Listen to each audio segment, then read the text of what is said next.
করলা ভাজি আমরা বাড়িতে সবাই বানিয়ে থাকি, কিন্তু কিভাবে বানালে এর টেস্ট অনেক গুণ বেড়ে যায় সেটাই জেনে নিন। আসসালামু আলাইকুম, আফরিন কুকিং লাইফস্টাইল থেকে বলছি। আমার আজকের রেসিপি করলা ভাজি। মূল প্রসেসে চলে যাচ্ছি। 1/2 কাপ রেগুলার তেলের সাথে 1 কাপ পেঁয়াজ কুচি, 6টা কাঁচামরিচকে ফালি করে দিয়ে দেবেন। একই সাথে দিয়ে দেবেন চিংড়ি। এখন খুব ভালো করে পেঁয়াজ, কাঁচামরিচ আর চিংড়িটাকে কিছুক্ষণ ভেজে নেবেন। আদা রসুন দিয়ে দেবেন 1/2 চা চামচ, পরিমাণ মতো নুন দেবেন। এখন দিয়ে দেবেন ধুয়ে কেটে রাখা করলাটা।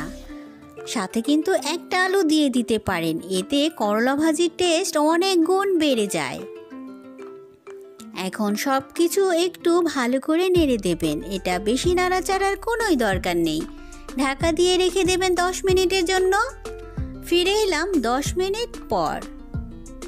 আপনারা খেয়াল করেছেন আমি কিন্তু করলা ভাজিতে কোনো প্রকার পানি দিইনি। যখন ঢাকা দিয়েছিলাম তখন গ্যাসের ফ্লেমকে একটু কমিয়ে দিয়েছিলাম। ঢাকা দিয়ে রেখে দিলাম 2 মিনিটের জন্য। ফিরে এলাম 2 মিনিট পর। এরই মাঝে কিন্তু আমার করলা ভাজি তৈরি। যদি সহজ রেসিপিতে আমার এই চিংড়ি করলার ভাজি আপনাদের ভালো লেগেছে, একবার হলেও বাড়িতে বানিয়ে দেখবেন। কহি বা চিচিঙ্গা আমরা সবাই কিন্তু কম বেশি রান্না করে থাকি। রান্নার ধরন থাকে এক এক রকম। আমি কিভাবে কহি ভাজি করি বা চিচিঙ্গা ভাজি করি সেটা আপনাদের সাথে শেয়ার করব। চলুন মূল প্রসেসে চলে যাই। কহি বা চিচিঙ্গাকে প্রথমে ছোট করে কেটে নিচ্ছি, কারণ খোসা ছাড়াতে সুবিধা হবে। খোসা ছাড়িয়ে দুভাগ করে নেব।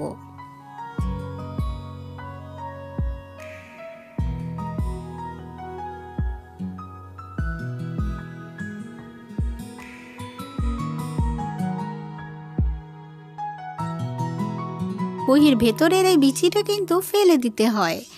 তারপরে ছুরির সাহায্যে কেটে নেব।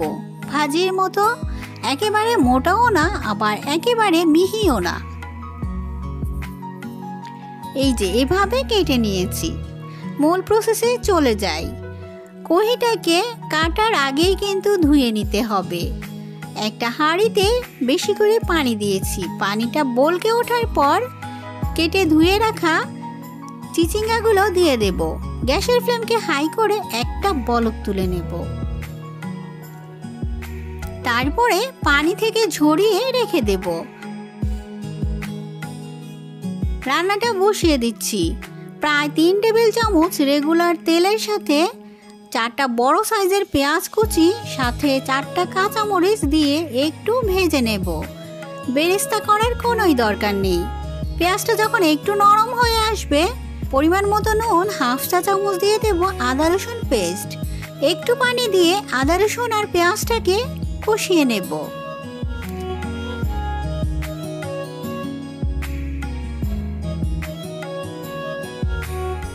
এখন পানি থেকে ঝরিয়ে রাখা চিচিঙ্গাটা দিয়ে দেবেন।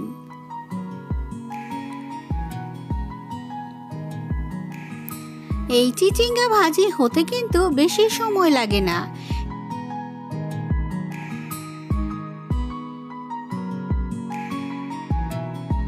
কিছুক্ষণ রান্না করে দিয়ে দেব ডিম ফেটে। খুব ভালো করে মিশিয়ে রান্না করব প্রায় 5 থেকে 6 মিনিট। এটা কিন্তু ভাপ দেওয়ার কারণে খুব তাড়াতাড়ি সেদ্ধ হয়ে যায়। এখন এটাকে আমি ঢাকা দেব না। ঢাকা দিলে কিন্তু চিচিঙ্গার রংটা এরকম সবুজ থাকবে না। খোলা রেখে একেবারে তেল উঠিয়ে নামিয়ে নেব। তৈরি কিন্তু আমার ডিম দিয়ে চিচিঙ্গা ভাজি। যদি সহজ রেসিপিতে এই চিচিঙ্গা ভাজি ভালো লেগেছে, অবশ্যই বাড়িতে বানিয়ে নেবেন। ভিডিও ভালো লাগলে একটা লাইক দিয়ে দেবেন। চ্যানেলে নতুন হলে চাইলে সাবস্ক্রাইব করে পাশে থেকে যেতে পারেন। সবার সুস্বাস্থ্য কামনা করে এখানেই বিদায় নিচ্ছি। আল্লাহ হাফেজ।